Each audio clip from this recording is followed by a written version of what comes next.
Midlife Crisis, Middle-Aged Myth or Reality by Calvin A. Colarusso, M.D., Clinical Professor of Psychiatry, University of California, San Diego. Narrated by Ken Maxon. Copyright 2012 by Calvin A. Colarusso, M.D., all rights reserved. Published by True Nature Productions. Introduction. The term midlife crisis has become a cliché, the subject of movies, Oprah and Geraldo television shows, backyard gossip, and dinner table conversation. But it is also a term used by serious professionals to describe a dramatic, relatively uncommon form of midlife psychopathology experienced by certainly less than 10% of the population. A true midlife crisis is a revolutionary event that, like a Class 5 hurricane, utterly destroys everything in its path, leaving behind a trail of broken marriages, shattered careers, distraught children, and bewildered friends. A person in the midst of a true crisis acts suddenly and impulsively, throwing away relationships and careers that often took many years to build in a frantic attempt to escape what has become unbearable. Reason is abandoned, and advice from spouses, relatives, friends, and therapists to stop and think before making major decisions and burning bridges falls on deaf ears.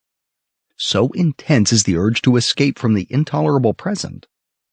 One woman described her husband's midlife crisis as the death of our family.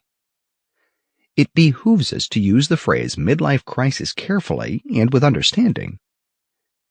Is all change that occurs at midlife a crisis? Absolutely not.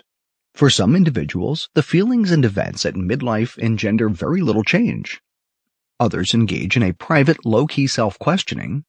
A greater number seem to go through a more obvious transition. Some men and women, however, experience rather dramatic change. In the late 1970s, researcher Daniel Levinson and his colleagues described the midlife transition, a profound, sometimes agonizing reappraisal of all aspects of life that affects everyone who approaches and traverses the early 40s. For a few, the searing examination of success, disappointments, and failures is not particularly painful. But for many, the questioning of assumptions, illusions, and vested interests is difficult in the extreme. The basic developmental conflict underlying both the midlife transition and crisis is the dawning realization that personal time is running out, and major changes, if they are ever to occur, must be made now. Those in the midst of transition, for the most part, conduct their agonizing reappraisal at the level of thought. If they do decide to abandon a marriage or a career, they do so. Sample complete. Ready to continue?